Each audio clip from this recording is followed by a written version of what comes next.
주님, 하나님께서는 하나님의 백성으로 부름받은 저희들을 눈동자같이 지키고 보호하시겠다고 약속하셨습니다. 그리고 이 하나님의 약속을 절대 잊지 말고 담대하게 이 땅의 삶을 살라고 명령하셨습니다. 실패하지 말라고 당부하셨습니다. 이 하나님의 특별한 약속을 노래로 지어서 부르라고 말씀하셨습니다. 하나님 3500년 전에 이스라엘 백성들을 향해서 주신 이 말씀의 의미를, 또 그 말씀을 주셨던 하나님의 마음을 이 시간 저희들이 생각하려고 합니다. 성령 하나님께서 우리 모든 성도들을 마음 가운데 임재해 주시옵소서. 하나님께서 우리에게 어떤 마음으로 이 말씀을 주시는지, 우리가 이 말씀을 붙들고 어떻게 성도의 길을 걸어가야 할 것인지 주님 이 시간 저희와 함께 해 주시옵소서. 예수님의 이름으로 기도하옵나이다. 아멘. 지난 11월 29일 토요일 날 아프가니스탄 카불 지하교회에 자살폭탄 테러가 있었습니다. 그날 그 자리에 모여있던 지하교회 지도자 중에 5명이 죽었습니다. 순교하셨습니다. 그리고 3명이 크게 다쳤습니다.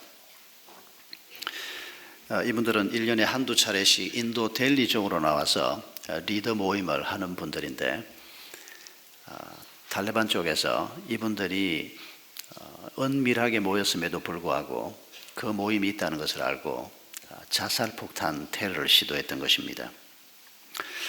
같은 날인 11월 29일에 같은 카불에서 또 테러가 있었습니다.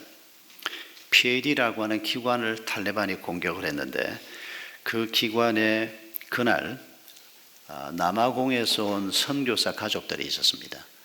마침 부인은 외출을 했고 남편과 아들, 딸 셋과 그 기관에 직원 4사람이 있었는데, 이 4사람이 그 토요일 날 탈레반의 손에 의해서 순교당했습니다.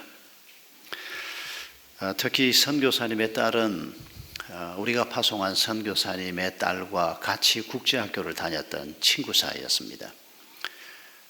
거기에 있는 선교사들 자녀들이 다 친구가 죽었고 같이 학교를 다니던 아이가 죽었으니까 자녀들이 받는 충격이 굉장히 크다고 기도해달라고 그런 연락이 왔습니다. 탈레반이 지금 카불뿐 아니고 아프가니스탄 전역에서 새 정부를 무너뜨리기 위해서 엄청난 공격을 하고 있는 것 같습니다. 그 중에 선교사들이 눈에 가시처럼, 이 선교사들이 들어와서 여러 가지 지원을 하니까 이 나라가 계속 지탱을 하고, 이 선교사들이 빨리 나가버리면 이 사람들을 통해서 돕는 것들이 다 중단이 되니까 정부가 쉽게 무너질 수 있다, 이런 계산을 하고 아마 외국인들을 많이 공격하는 것 같은데, 안타깝게도 11월 29일 하루 동안에 이렇게 많은 그리스도인들이 그 땅에서 피를 흘리는 사고가 생겼습니다. 이 소식을 받은 후에 신명기 말씀에서 하나님께서 자기 백성을 보호하신다는 하나님의 약속의 말씀을 계속 읽고 있던 중에, 지난 주간에는 그 하나님의 보호하심의 선포가 보통 톤이 아니고 아주 강력한 톤으로 내가 너희를 보호하겠다, 너희를 황무지에서 너희를 축복하겠고, 너희가 짐승이 들끓는 광야로 갈지라도 너희를 보호하겠다, 너희를 내가 눈동자처럼 보호하겠다, 하나님께서 신명기 32장에서 이렇게 선포하고 계신 것을 읽으면서 아마 우리가 자연스럽게 이런 질문을 해보지 않을 수 없을 것입니다. 하나님이 이렇게 약속을 하셨지만은 정말 하나님의 백성들을 하나님께서 말씀하신 것처럼 보호하시는가? 다른 사람은 몰라도 복음을 위해서 그렇게 신실하게 그 어려운 땅에 들어가서 선교를 하고 있는 선교사들, 그리고 그 어려운 곳에서 지하교회 리더로 섬기면서 온갖 고초를 당하고 있는 사람들이 이렇게 피를 뿌리고 죽는 것을 우리는 어떻게 이해해야 하는가? 이런 질문을 우리가 해보지 않을 수가 없습니다. 31일에 우리가 시선이라는 영화를 같이 보자는 것도 2007년 7월에 아프간에서 우리 배형규 목사와 심성민 형제 두 사람이 단기 봉사를 갔다가 거기에서 순교했습니다. 수없이 하나님 앞에 했던 질문이지만은 정말 하나님은 약속하신 말씀대로 우리를 보호하시는가? 실제 상황을 보면 하나님의 보호가 우리에게 없는 것처럼 느껴지는 이런 상황을 우리가 어떻게 이해해야 하는가? 이런 질문을 하지 않을 수가 없습니다.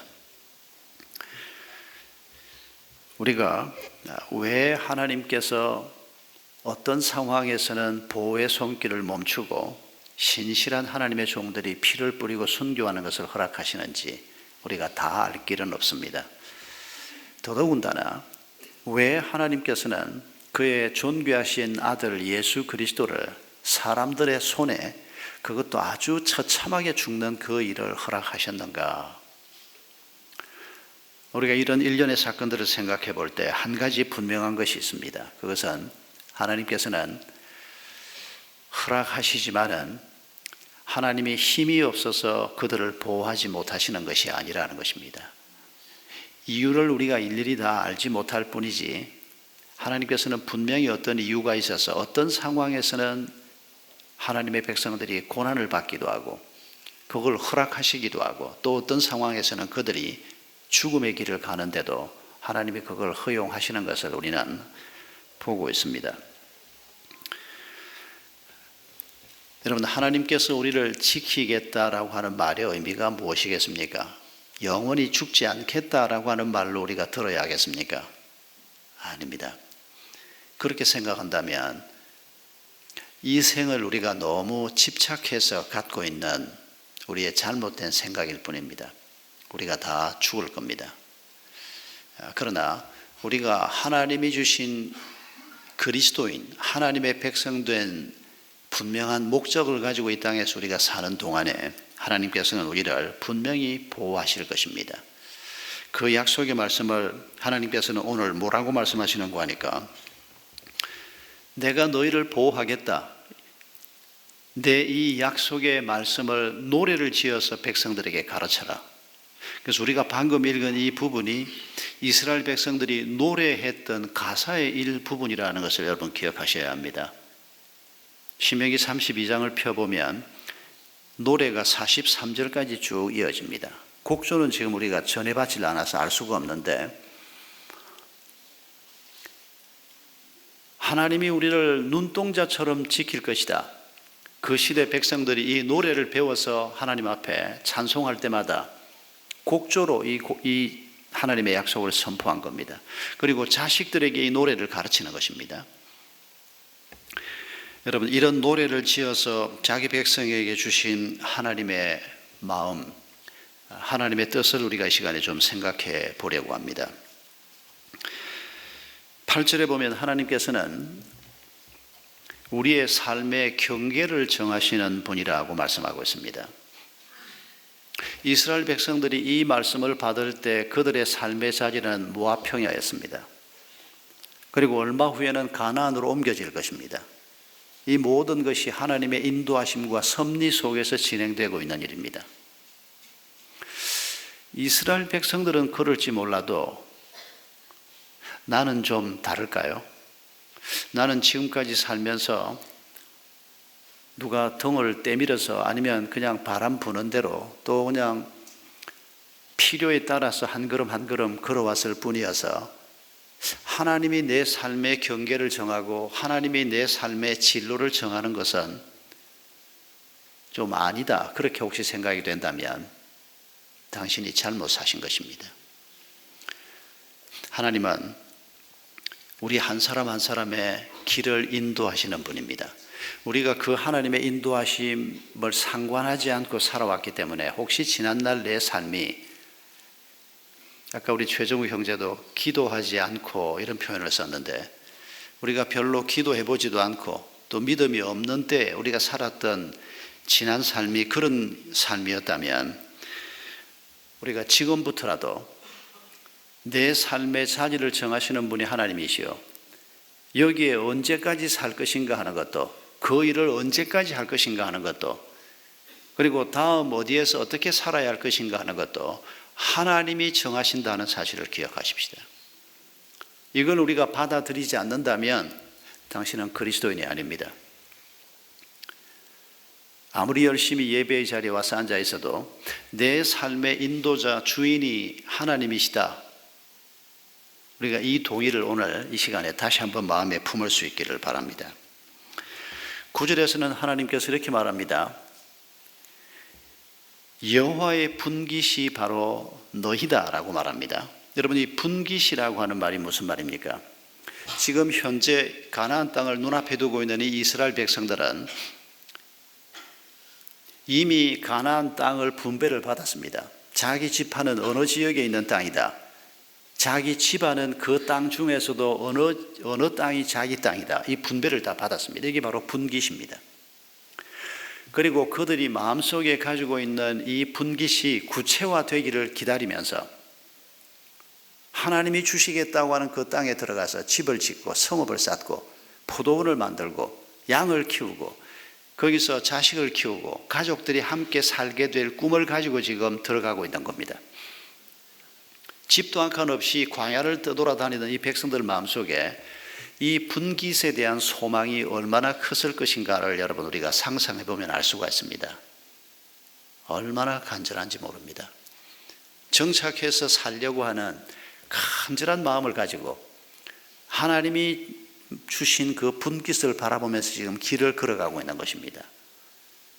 그런데 갑자기 무슨 아닌 밤중에 홍두깨처럼 나도 분깃이 있다, 하나님이 이렇게 말씀하시는 겁니다.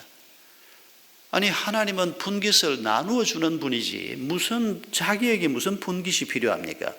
모든 것을 지으셨고 모든 것을 소유하고 계시고 지금도 모든 것을 다스리고 계시는 분이 하나님이신데 무슨 하나님에게 분깃이 있다는 겁니까? 하나님은 그 분깃이 바로 여러분과 저라고 얘기하고 있습니다. 하나님이 가지고 싶은 것, 하나님이 지금 이스라엘 백성들은 포도원을 잘 만들고 농장을 잘 만들고 목장을 잘 만들고 집을 잘 만들고 싶은, 그게 이스라엘 백성들이 지금 마음에 품고 있는 분깃인데 하나님은 우리가 잘 다듬어진 사람이 되기를 원하는 것입니다. 우리가 하나님이 의도한 사람으로 점점 멋져지고 아름다워지고 거룩해지는, 이걸 하나님께서 지금 우리의 분깃이라고 얘기하는 것입니다. 여러분, 저는 지난 주간에 엿새 동안 읽은 말씀 중에서 이 구절이 제일 마음 깊이 다가왔습니다. 내가 하나님의 분깃이라니. 여러분, 이 말을 우리가 부모 입장에서 자식을 생각해 보면 무슨 말인지 단박 알 수 있습니다. 내 삶이 좀 힘들어지더라도 내 자식들이 이 땅에서 좀 더 근사한 인생을 살고 행복한 인생을 살고 그리스도인으로서 좀 더 멋있는 인생을 살 수 있다면 부모가 자녀를 위해서 뭐든지 해볼 수 있겠다, 이런 생각을 대부분의 부모가 갖고 있지 않습니까? 지난 주간 뉴스 중에서 여러분 이런 뉴스 보셨습니까? 중국의 추유안 위안이라고 하는 26살 된 아주 예쁜 아나운서 출신, 아주 인기가 많았던 아나운서였다고 합니다. 근데 작년에 결혼하고 임신을 했는데 출산 4개월 전에 자궁암이 발견이 됐습니다. 치료를 해야 되는데 낙태를 하지도 않고 태아에게 영향을 주는 치료를 전부 거부하고 10개월 만에 그 아기를 제왕절개 수술로 낳았습니다. 그런데 치료가 이미 늦었습니다. 바로 지난주 수요일 날 죽었습니다. 아이를 낳고 딱 100일 되는 날이었습니다. 만약에 아기 엄마가 치료를 받기 위해서 어차피 이 항암 치료나 이 치료를 받으면 애는 문제가 생기니까 의사도 낙태를 권했는데, 만약 낙태를 하거나 아니면 또 애에게 문제가 생기더라도 자기 생명을 위해서 치료받는 것을 시도할 수도 있지 않겠습니까? 그런데 이 엄마는 그걸 선택한 게 아니고 아이가 건강하게 태어나야 한다. 바로 지난 수요일 날 죽었답니다. 아주 사진을 보니까 아주 예쁜, 이제 26밖에 되지 않은 애기 엄마입니다. 이 여성에게는 자기의 생명보다 자기 자식을 자식의 가장 소중한 분깃으로 생각했기 때문에 그 아이를 위해서 자기 목숨을 바친 것입니다. 여러분, 하나님께서 우리를 네가 나의 분깃이라고 얘기하는 이 말씀에 담겨 있는 하나님의 마음을 우리가 잊지 말아야 할 것입니다. 우리를 하나님의 분깃으로 삼기 위해서 예수 그리스도의 생명까지 우리를 위해서 허락하신 분이 바로 하나님이십니다. 이런 말씀을 주신 다음에 10절에서 뭐라고 말씀하시는가 하니까, 황무지에서 너희를 보호하겠다. 짐승이 부르짖는 광야에서 너희를 호위하겠다. 그리고 눈동자같이 너희를 보호하겠다. 여러분, 하나님께서 바로 이 말씀들을 지금 노래로 지어서 부르라. 그래서 우리는 지금 글로 읽고 있지만은 이 말씀이 이스라엘 백성들은 노래로 하나님 앞에 올려드렸던, 그리고 그 노래를 부르면서 감격했던 그런 귀절인 것을 우리가 기억해야 합니다.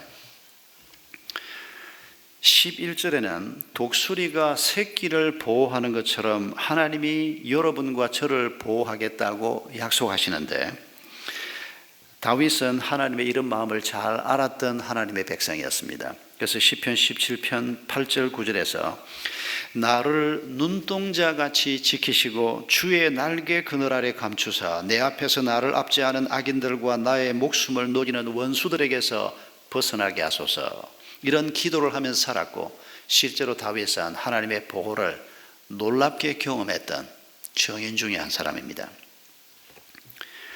여러분, 하나님의 이 보호는 단순히 위험으로부터 우리를 보호하는, 보호라는 단어가 뜻하는 그것만으로 그치는 보호가 아닙니다. 독수리 얘기를 하지 않습니까? 11절에 보면 독수리가 자기의 보금자리를 어지럽게 하고 자기의 새끼 위에 너풀거리고 그의 날개를 펴서 새끼를 받고 그의 날개 위에 새끼를 엎는 것 같이, 여러분, 이 장면이 의미하는 바가 뭔지 아마 단박 아셨을 겁니다. 왜 보금자리를 어지럽게 합니까? 새끼들을 키우고 있는데 그 둥지에서 이 새끼들을 지금 몰아내는 겁니다. 새끼들이 갑자기 엄마가 날개를 펄럭거리면서 이 둥지에서 떨어뜨리려고 하니까 새끼들이 거기 딱 붙어 있게 되고, 그 둥지에 있던 뭐 이런저런 찌꺼기들이 막 날리는 이런 상황이 지금 어지럽게 한다라고 하는 표현입니다. 기어이 그 새끼를 아래로 떨어뜨려 버립니다. 새끼가 얼마나 놀랐겠습니까? 한 번도 날아본 적이 없는데 이제 날개가 조금 생기고 있는 정도인데 독수리가 위에서 떨어지면서 얼마나 비명을 지르고 얼마나 혼비백산을 하고, 이제 내 인생은 한번 꽃도 피워보지 못하고 이렇게 죽는구나 하고 떨어지지 않았겠습니까? 그런데 어미 독수리가 그 옆을 함께 날다가 한참을 떨어지고 난 다음에 날개로 이 새끼를 받는 겁니다. 그리고 다시 둥지로 데리고 올라오는 겁니다. 이게 독수리의 자식 훈련법입니다. 지금 그 장면을 오늘 본문이 그대로 우리에게 보여주고 있습니다. 여러분, 하나님께서 우리를 보호하신다라고 하는 말은 그저 우리를 안전한 곳에 두신다라고 하는 의미 정도가 아니고, 그 안전한 곳에 우리가 있지만은 그러나 세상을 우리가 나갔을 때 그곳이 황무지든지 그곳이 광야든지 원수들이 덕실거리는 곳이든지 어디든지 간에 그곳에서 우리가 넉넉하게 그리스도인의 삶을 살 수 있도록 하나님께서 우리를 훈련시키신다는 말이 포함되어 있는 것을 알 수가 있습니다. 특히 12절에서는 하나님께서 이렇게 말씀하십니다. 우리를 보호하시는 분은 어떤 다른 신도 아니고 오직 하나님 홀로 행하시는 일이라는 것입니다. 조금 유치한 느낌이 들 정도로 하나님께서 이걸 강조하십니다. 꼭 자식들 앉혀놓고 누가 너희들 밥 30년 먹였냐? 아빠 말고 누가 했냐? 엄마 말고 누가 했냐? 이걸 막 되풀이 하는 것 같은. 그런데 여러분, 이스라엘 백성들이 광야길을 걸어오면서도 하나님 말고 우리가 이집트에서 봤던 그 금송아지로 만든 신이 얼마나 근사하냐, 그 신도 섬기고 하나님도 섬기면 어떠냐, 이런 실수를 아론도 했고 이스라엘 백성들이 계속 실수했지 않습니까? 여러분, 하나님께서 너희를 인도하고 너희를 앞으로 보호할 신은 나 말고 어떤 다른 신도 없다. 여러분, 이게 유치한 얘기를 하는 것이 아니고 이스라엘이 살 길을 얘기하는 겁니다. 이것 말고는 다른 살 길이 없다. 그 표현을 12절에서 이렇게 말씀하고 있는 겁니다. 다윗이 시편 4편 8편에서 이 말씀이 선포되고 500년쯤 후에 다윗이 하나님의 백성으로 태어나서 살았던 사람입니다. 500여 년 후에 다윗이 시편 4편 8편에서 뭐라고 얘기합니까? 내가 평안히 눕고 자기도 하리니 나를 안전히 살게 하시는 이는 오직 여호와시니이다. 하나님 외에 나를 진정한 평안으로 이끌 분이 없다는 것을, 하나님 외에 나를 살릴 수 있는 어떤 신이 없다는 것을 500년 후에 다윗이 이렇게 고백하고 있는 것입니다. 그로부터 또 한 500여 년의 세월이 지난 다음에, 아니 500년 뿐이겠습니까? 시대마다 하나님의 백성들이 바로 이런 하나님을 경험하고 살았던 것입니다. 이 말씀을 3500년이 지난 지금까지 우리에게 기록해서 주는 것은 우리 또한 이 길을 걸어가야 하기 때문에 하나님께서 이 말씀을 주시는 것입니다.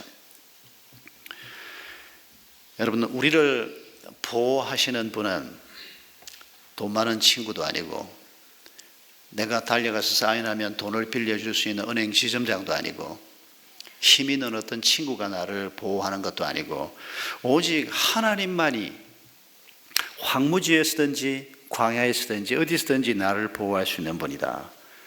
이걸 지금 하나님께서 온 힘을 다해서 이스라엘 백성들에게 가르치려고 하는 것입니다. 노래를 지어서 부르라는 것입니다. 이렇게 하나님께서 우리를 보호하시는 결과가 무엇이라고 주님이 말씀하십니까? 13절에 땅의 높은 곳을 타고 다니게 하신다. 등산 싫어하는 분들은 뭘 그 높은 데를 왜 올라가게 하려고 하냐 이렇게 생각하지 마시고 존귀한 자가 되게 한다는 뜻입니다. 그 존귀한 자라고 하는 말도 하나님이 보시기에 존귀한 자입니다. 세상 사람들이 볼 때 존귀한 자가 아닙니다. 세상 사람들은 잘 볼 줄을 모르기 때문입니다. 우리도 잘 볼 줄을 몰라가지고 뭐가 정말 존귀함인지를 잘 몰라서 엉뚱한 실수를 우리가 많이 합니다마는, 하나님이 이 땅에서 가장 높은 곳을 골라 다니게 하는 존귀한 자로 하나님의 보호하심의 결과로 우리에게 그런 삶을 주시겠다는 것입니다. 13절에서는 밭에 소산을 먹게 하겠다고 했습니다. 내가 농사지어서 내가 땀 흘려 일해서 내가 그거 다 먹지 못하는 문제가 많이 생기는 거 경험하시죠? 얼마 전에 어떤 형제가 그렇게 말했던 말이 기억이 납니다. 자칫 가족들이 아프고 나니까 한 달 월급이 송두리씩 날아가 버렸다는 겁니다.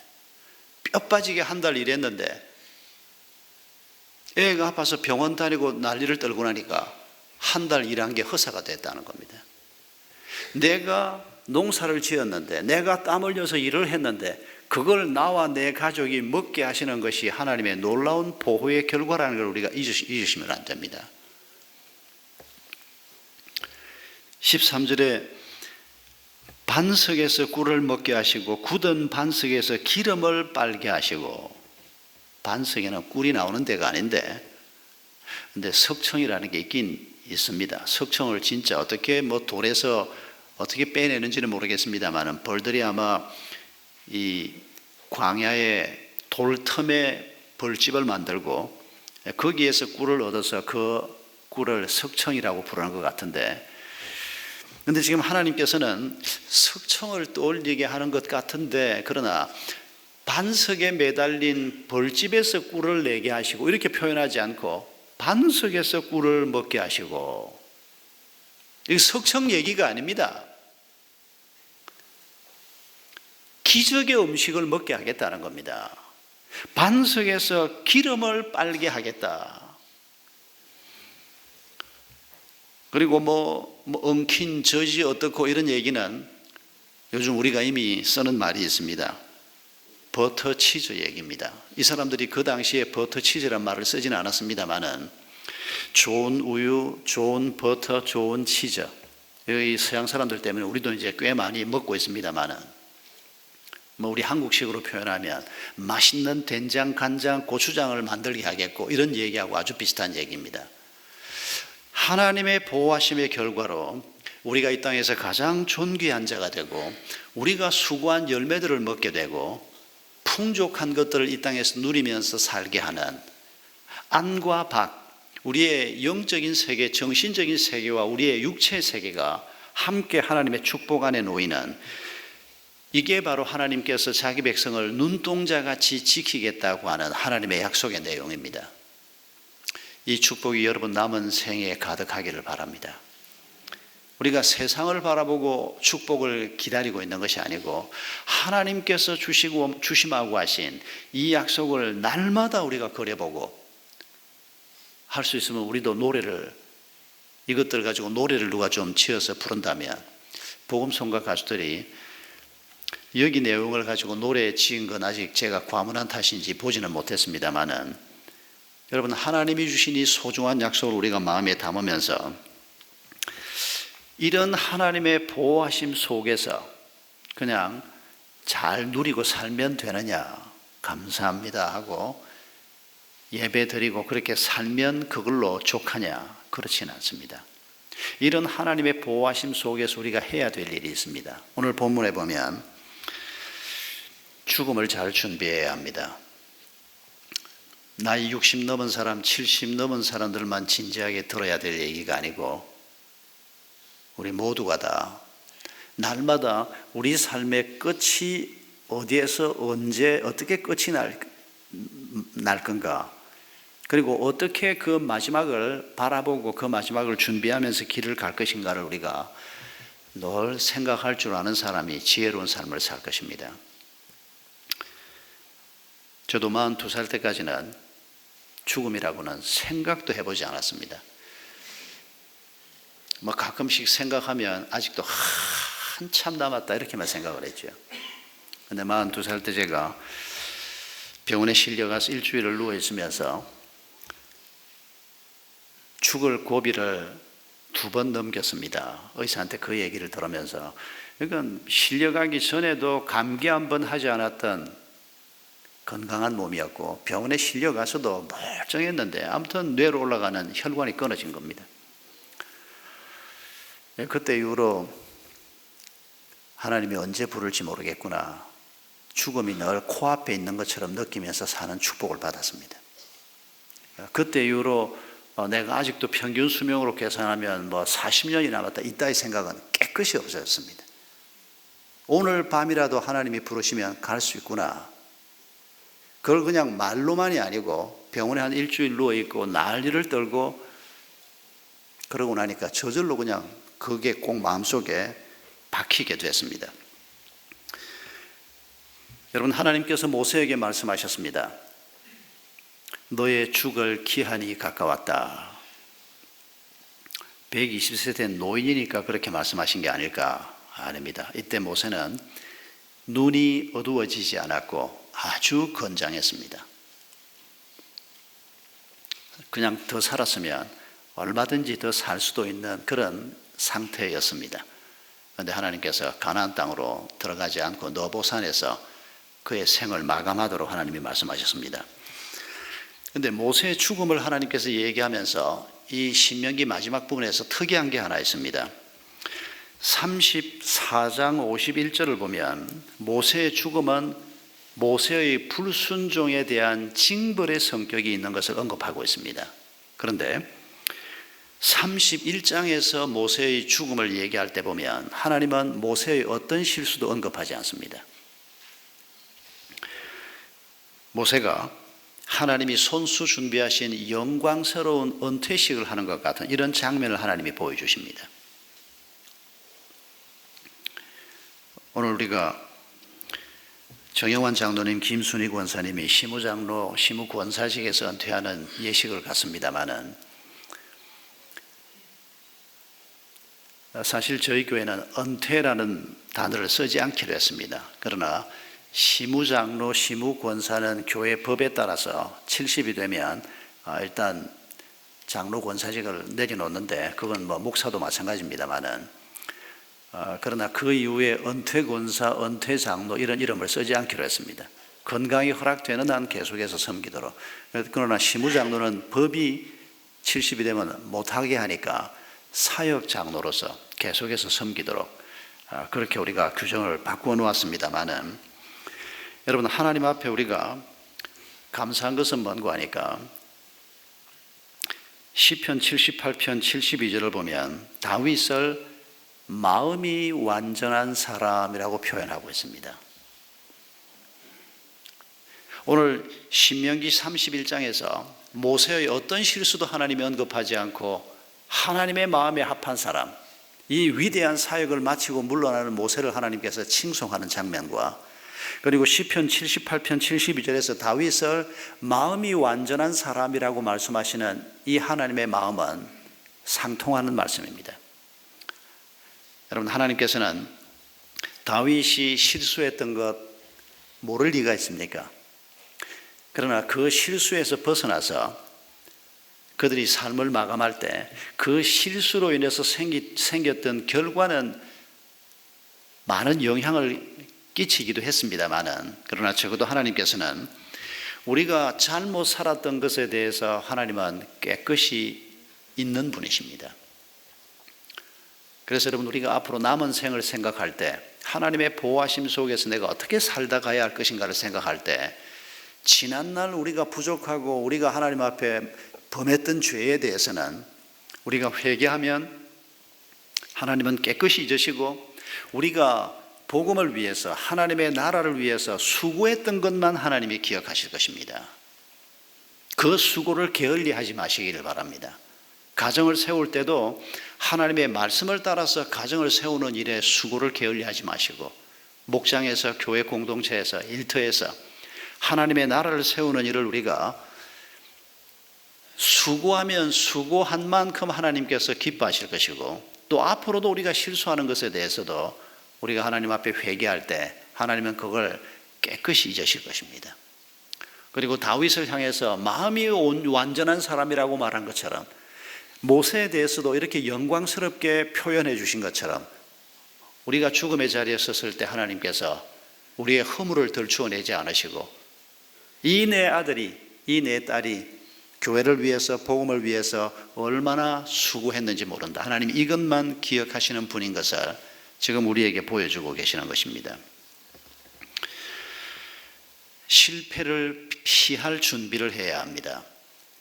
실패하지 않는 사람은 아무도 없습니다. 그러나 실수를 할 수만 있으면 적게 해야 할 것입니다. 하나님께서는 모세가 죽은 후에 그의 후손들이 실패하게 될 것을 염려하시면서 말씀하셨습니다. 32장 15절에 보면 여수룬이 기름짐의 발로 찼도다 라고 말합니다. 여수룬이라고 하는 이름은 이스라엘을 하나님께서 애칭으로 부르신 표현입니다. 정직한 자라고 하는 뜻입니다. 하나님이 이스라엘 백성들을 여수룬, 정직한 백성이라고 표현을 했는데 이스라엘은 정직하지 못했습니다. 하나님의 사랑을 그렇게 많이 받았으면 하나님이 주신 땅에서 하나님이 주신 기업을 이루고 집을 짓고 성읍을 쌓고 전쟁에서 승리를 거두고 살았으면 그 하나님 앞에 감사하고 하나님의 백성의 길을 걸어가야 하는데 그렇지 못했습니다. 오늘 15절에서 뭐라고 얘기합니까? 여수룬이 기름짐에 누구를 발로 찼다는 겁니까? 하나님을 발로 찼다는 것입니다. 살찌고 비대하고 윤택함에 자기를 지으신 하나님을 버리고 자기를 구원하신 반석을 업신여겼다는 것입니다. 하나님이 주신 은혜로 내 삶이 안정되고 먹고 살만하고 내 삶이 여기에까지 왔는데 우리가 그 하나님을 업신여기고 그 하나님을 버리고 심지어 그 하나님을 발로 차기까지 하는, 여러분 이런 우리의 모습을 한번 잘 떠올려 보시기 바랍니다. 내가 언제 하나님을 발로 찬단 말이야. 이런 내 삶에는, 내 사전에는 절대 있을 수 없어. 그렇게 생각하는 분은 평소에 묵상을 잘 안 하는 분입니다. 배고픈 자에게 먹을 것을 주지 않는 자는, 목마른 자에게 물 한 것을 주지 않는 자는 누구에게 하지 않은 것이라고요? 하나님께 하지 않은 것이라는 겁니다. 누군가를 발로 차는 자는 하나님을 발로 차는 거라는 겁니다. 이웃을 사랑하지 않는 자는 하나님을 사랑하지 않는 자라고 하나님이 말씀하십니다. 우리가 누군가에게, 목마른 자에게 물 한 그릇을 대접하면 그것이 곧 예수님께 한 것이라고 우리 주님이 말씀하지 않습니까?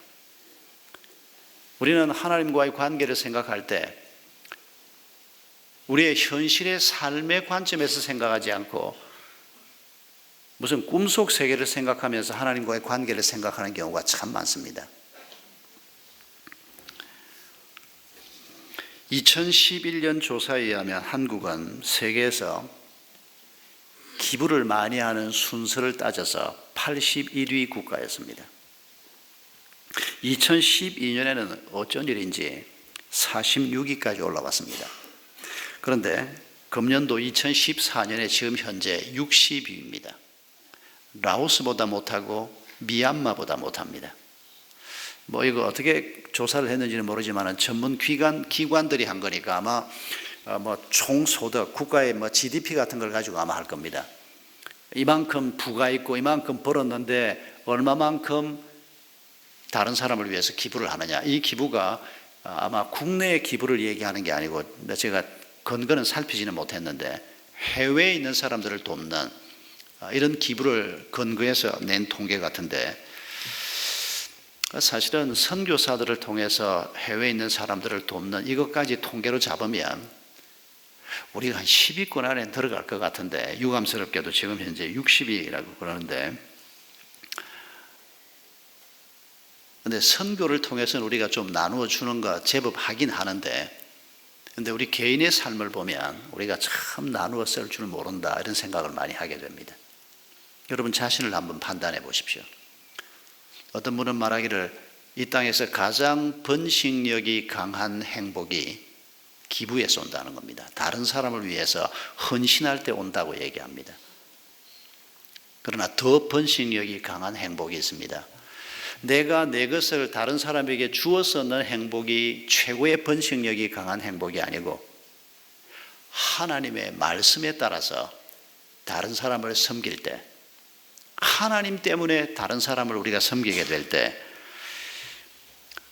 내가 가지고 있는데, 내가 가지고 있는데 그게 하나님의 은혜로 얻은 것임을 기억하고 하나님이 그걸 다른 사람들과 나누는 것을 원하시는 것을 우리가 기억하면서 섬긴다면 그것이 우리를 정말 행복하게 할 텐데, 그러나 우리는 거꾸로 생각합니다. 더 있어야 된다고 생각합니다.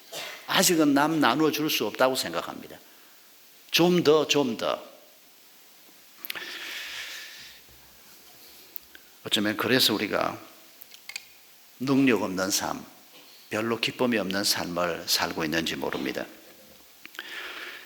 하나님께서는 31장 24절에 보면 이스라엘 백성들에게 말씀했던 율법의 말씀을 책에 전부 기록을 했습니다. 그리고 그 중에 일부는 노래를 불러서 기억하게 했습니다. 그런데 이 율법책을 31장 24절에 보면 어디에 갖다 두라고 얘기하는 거 아니까 지성소 안에 있는 언약궤 곁에 갖다 두라고 얘기합니다.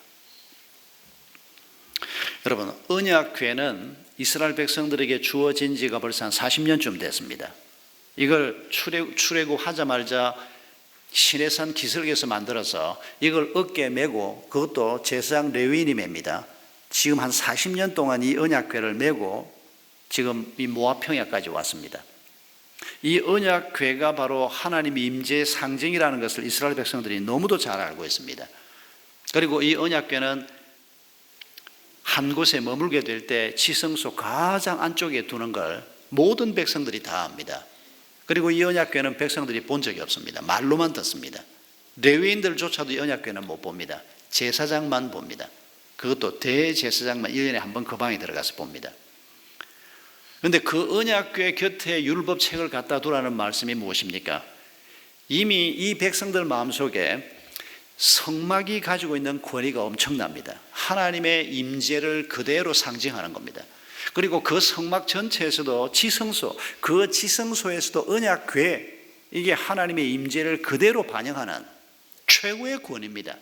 거기에 율법책을 갖다 두라는 것입니다. 내가 너희에게 한 이 말은 뭐 틈나면 한 번씩 생각해 봐도 되고 바쁘면 뭐 안 해도 되는 그런 말이 아니라는 것입니다. 하나님의 은혜가 시작되는 곳, 하나님의 축복이 시작되는 곳, 하나님의 임재가 있는 곳, 그곳에 이 말씀을 갖다 두고 이 말씀을 따라서 너희의 길을 걸어갈 때, 이 말씀을 노래 불러서 백성들에게 가르칠 때 하나님의 보호하심과 그 보호하심의 결과가 너희에게 풍성하게 임하게 될 것이다. 하나님께서 이런 약속의 말씀을 주고 있는 것입니다.